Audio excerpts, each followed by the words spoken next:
লক্ষ্মীপুর পূর্বপাড়ার শান্ত নিবিড় গ্রামে একটি ছোট্ট প্রায় ভুলে যাওয়া মসজিদ ছিল। সেই মসজিদে নতুন ইমাম হিসেবে দায়িত্ব নিলেন হাফেজ মোহাম্মদ আবুল বাশার।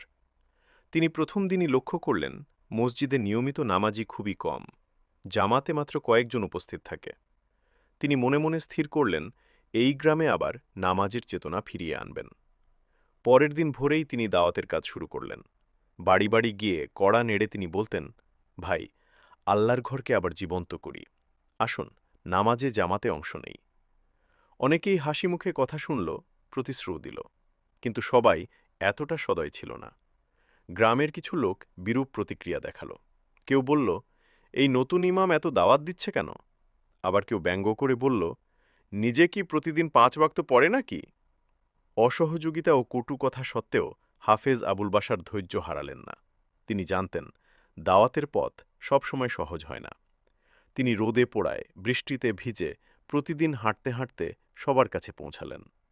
একদিন গ্রামের এক বৃদ্ধ তাকে সান্ত্বনা দিয়ে বললেন, মাওলানা, আপনার আন্তরিকতা আল্লাহ কবুল করবেন, চালিয়ে যান।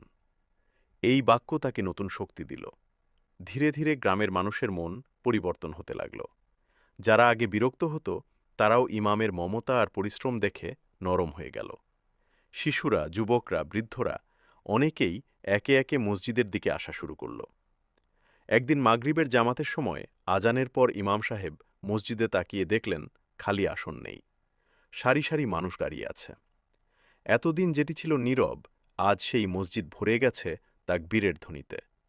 নামাজ শেষে তিনি আবেগে হাত তুলে দোয়া করলেন, হে আল্লাহ, লক্ষ্মীপুর পূর্বপাড়ার মানুষদের হিদায়াত দিন, তাদের অন্তরকে আপনার নূরে ভরে দিন।